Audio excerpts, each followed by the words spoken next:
Europe 1. Le grand direct des médias, Thomas Joubert. Et M6 s'est lancé dans les émissions culinaires à la mi-journée depuis quelques semaines. On a vu le jeu Ma mère cuisine mieux que la tienne présenté par Jérôme Anthony. Et à partir d'aujourd'hui, à 11h45, place à une nouvelle émission, toujours sur la cuisine, le talk show de Norbert Tarrer. Salut Norbert.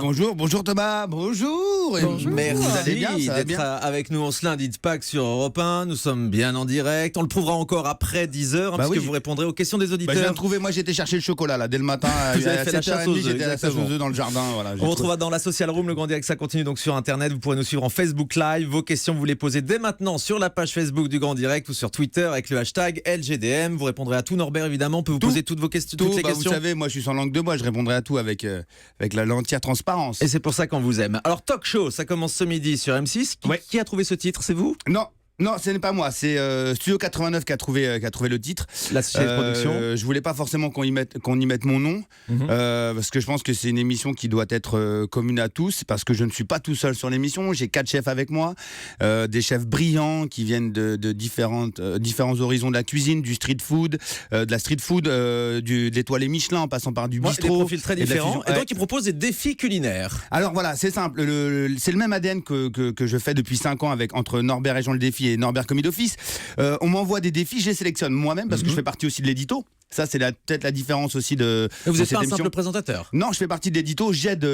Aujourd'hui, on a 4 lignes éditoriales. On a pris 4 personnes autour de nous pour développer cette émission. Et en fait, je rentre dans l'édito et c'est moi qui vais chercher les défis. C'est moi qui aussi des fois va chercher aussi des astuces derrière. Alors, vous avez des exemples de défis? Qu'est-ce qu'on va faire dans l'émission? Eh ben, la plus flagrante, c'est qu'on a été chercher que faire avec un reste de pâtes. Ouais. Voilà, je cuisine beaucoup trop de pâtes, j'arrive pas à les mesurer. Qu'est-ce que je peux faire avec des pâtes? Donc derrière, on fait un défi sur les pâtes. Donc là, je l'ai donné, celui-ci, je l'ai attribué à Nathalie Nguyen. Derrière, on montre aux gens des astuces et des tours de main et des objets. Donc après, on fait qu'est-ce qu'on peut faire avec un reste de béchamel, qu'est-ce qu'on peut faire avec un reste de paquet de chips. Et on décline l'émission. C'est très rapide, c'est très très punchy. On s'endort pas, c'est pas redondant. Dedans, on a inclus quelque chose qui n'existe que sur Internet et on l'a fait à la télé. C'est le tuto. Donc la personne peut voir en live. Donc on la apprend recette. vraiment des choses et on retient les choses. Alors je rassure tout le monde, ça va pas être cucul à praline, ça va pas être non plus la foire à la vanne pourrie ou rustre. C'est vraiment quelque chose basé sur la cuisine, sur le côté familial, sur quelque chose de pédagogique. Et didactique, c'est ça. Exactement, et on s'amuse. Et c'est-à-dire qu'on cuisine en s'amusant. L'idée c'est très simple et on le dit à la fin de l'émission, c'est vous donner des idées et vous donner du plaisir à cuisiner.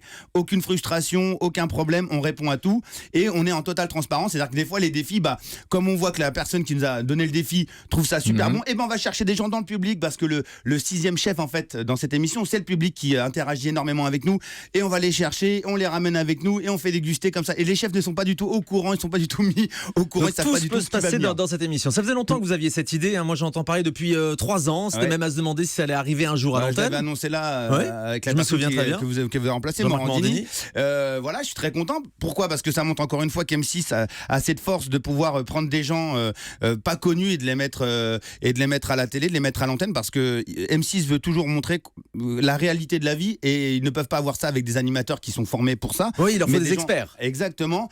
Et là, en fait, l'idée de talk show, c'est encore une fois de montrer que la cuisine, c'est pas fini. À chaque fois, on dit il y a une boulimie de cuisine, il y en a trop, mais non, pas du tout. C'est un peu vrai quand même. On voit beaucoup de choses, beaucoup d'émissions de cuisine. Là, il n'y a pas de concours. On fait rentrer les gens. Moi, ce que j'aime dans la cuisine, c'est qu'on prend des gens qui sont pas connus et on les fait rentrer et on fait intégrer des chefs qui sont pas forcément connus. Et ça parle à tout le monde, ça c'est vrai. Et ça parle à tout le monde. Aujourd'hui, on a tous besoin de manger, on a tous besoin de savoir que manger. On a des chefs. Et justement, là, je l'ai pas dit, vous êtes en exclu, comme ça, vous allez savoir. Dans mon équipe, on n'est pas tous d'accord. D'accord, on n'est pas tous d'accord sur les produits qu'on utilise, on n'est pas tous d'accord pour. On a des divergences sur les produits. Vous vous engueulez? Ouais, on s'engueule pas, mais il y a des gens qui défendent tel ou tel produit. Il y a d'autres chefs qui défendent par exemple l'huile d'olive. Il y en a un autre, c'est le beurre. Il y en a un autre qui préfère le bio. Il y en a un autre qui préfère. Moi, je gère ce que j'ai avec les produits du quotidien. Voilà, c'est pas une émission policée. Ouais. On est dans la bonne humeur. D'ailleurs, les chefs qui vous entourent, ils acceptent facilement que vous déconniez autour de la cuisine? Alors oui. Alors ça peut être quelque chose de très sérieux. Le casting, déjà, c'est moi qui l'ai fait. J'étais avec ma production de Studio 89 et j'ai fait tout le casting des chefs et je voulais des chefs qui soient dans le même ADN que moi, c'est-à-dire non pas dans la vanne, mais qui comprennent que la cuisine on doit l'apporter aux gens et qu'on doit décoder. Donc le chef étoilé Jacques Ribot, qui est une perle, le mec, c'est une perle, c'est un barjot. Je vais vous donner un exemple. À moi, il nous a fait un poulet tout noir. Le truc, tu y crois pas. Un poulet tout noir, tu te dis un poulet charmant et tout. Et le mec, il est extraordinaire. Et par contre, il défend toujours sa cuisine. Il défend toujours ses produits. D'ailleurs, le mec, tu lui poses une question à ce chef, il a toujours un référent. Le petit producteur Michel qui est en Bretagne avec son beurre de micelle, ou alors Jean-Louis qui nous fait des asperges d'Argenteuil. Enfin, on est dans la réalité là. Voilà, on a Frédéric Charlet qui vient nous parler de Marseille et tout. On a Nathalie Nguyen qui nous parle aussi de tout l'univers de la street food. Enfin voilà, c'est vraiment garni. Très très riche apparemment. Oui. Vous êtes à l'antenne pour combien de temps, Norbert Tarrer? Il nous reste 2 semaines là d'enregistrement. On bloque. Vous en avez prévu 50, c'est ça? 50 émissions. Et donc 10 semaines. Ouais, exactement. J'espère vraiment que les gens seront au rendez-vous. Après, je m'en fous de la case. Honnêtement, je vais vous dire une chose. Tout le monde dit la case est compliquée. Ça, c'est une excuse pour dire que si ça marche pas, y a une chose à faire, c'est du temps. M6, c'est basé sur le temps. Il faut le temps. Il faut adapter les gens. Il faut qu'ils prennent confiance en nous. Il faut qu'ils s'habituent à ça.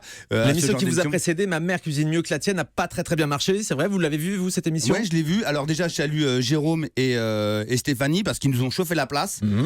Déjà, ça faisait des années qu'il n'y avait plus de programme à cette heure-là sur M6. Exactement. À part La Petite Maison à Prairie ou Desperate Housewives, c'est clair que la chaîne aujourd'hui, je salue la chaîne du groupe, enfin M6 en soi, d'avoir pris le risque et d'avoir misé sur nous, et aussi l'émission de Jérôme et de Stéphanie Lequelec. Ça n'a pas été évident pour eux. Moi, je suis de tout cœur avec eux. On me demande souvent qui va être signé l'un des deux. Je m'en fous du moment qu'on parle de la cuisine. Moi, c'est pas mon problème. On aimerait tous, chacun pour soi, qu'on soit signé aussi. Mais ce que je veux dire, c'est voilà. C'est un peu l'idée d'M6 en fait. Ils ont mis 2 émissions à l'antenne et ils vont voir celle qui marche le mieux pour savoir si on la poursuit à la rentrée, par exemple. Exactement. Mais moi, j'ai pas de conflit avec mes confrères et mes consoeurs de la cuisine. Au contraire, je suis content quand tout le monde marche. Et si jamais on marche et qu'on réussit ce pari-là, j'espère qu'on reprogrammera cette émission qui m'a plu, qui m'a fait rire. Ma mère cuisine mieux que la mienne, mieux que la tienne. Mais voilà, je suis content quand ça marche pour tout le monde et je suis content. Voilà, encore une fois, M6 montre qu'on peut tout faire chez eux. Alors Norbert Tarrer, à voir aujourd'hui votre propre émission. Vous avez fait un one-man show aussi. Vous êtes invité dans toutes les émissions. Le 22 avril, à Thiers, je suis en captation. Avec une diffusion prochainement sur Sister. Bah ouais, bien sûr, je suis très heureux. Mais donc tout va bien pour vous? Bah écoutez, quand on fait plaisir aux gens, et le but premier, c'est pas de me faire plaisir à moi, c'est de faire plaisir aux gens et de leur montrer qu'on peut venir de nulle part. Exactement. Et juste avec de la volonté, on peut quand même réussir. Et d'ailleurs, ça aurait de quoi rendre fier n'importe quel père. Mais toujours pas le vôtre. Bah écoutez, s'il m'entend, je salue mon papa. Moi, vous savez, j'ai peut-être ce don où je suis pas rancunier. La rancœur, je pense que c'est vraiment un vilain défaut. Moi, mon père, il s'est passé ce qui s'est passé. C'est comme une dispute. Après, je m'en fous. Il y a eu un cri de colère. Je m'en fous. Mon père, je l'aime. Il le sait. Il le saura. C'est mon père. Et voilà, comme ma mère, je l'aime. Comme ma femme, mes enfants, je les aime. D'ailleurs, s'ils m'entendent, je vous aime tous. Voilà, j'ai aucun problème. Vous savez, je suis resté un grand enfant où, à 37 ans, j'ai pas envie de me prendre la tête avec des soucis et des rancœurs. Les rancœurs, on a tellement de soucis dans notre vie qu'aujourd'hui, si on se prend la tête avec des rancœurs, c'est pas la peine. Je suis sûr que votre extrême sensibilité qu'on ressent de toute manière dans toutes vos émissions, cette fragilité, elle vient aussi peut-être de là, mais c'est aussi pour ça qu'on vous aime, Norbert. Moi, j'aime tout le monde. Moi, j'ai une chose, je ne juge pas les gens. On est comme on est, merde. Et puis, on doit s'amuser, on doit se faire plaisir. Aujourd'hui, on le voit avec tout ce qu'on a dans notre panel aujourd'hui audiovisuel, là, d'aller voter. On sait même pas pour qui on va aller voter dimanche. Là, moi, je suis perdu. Vous êtes perdu? Vous savez pas? Bah, moi, je sais pas. Je sais pas je sais pas. Je vais aller voter, mais je sais pas. Je sais pas. Je vous le dis honnêtement, je sais pas. Je sais pas parce que je sais pas. Mais aujourd'hui, je me consacre. Mais c'est pour ça que cette émission talk show, elle est venue là au bon moment propice pour faire oublier tout ça aux gens, pour qu'on s'amuse, pour qu'on voit que tout ce qu'on voit dans la télé, c'est pas que des embrouilles, que des emmerdes. Parce allez, que on va voter. Je coupe en 5 minutes. Parce que j'ai l'impression qu'en France, on a besoin une bonne mauvaise nouvelle par jour pour être bien. Moi, je dis aux gens, regardez talk show, vous allez voir, c'est que des bonnes nouvelles. On va faire l'inverse, vous avez bien raison. Et nous, on a des bonnes nouvelles dans un instant. On va voter pour Willy Rovelli à suivre sur Europe 1. Il est là. Il est là.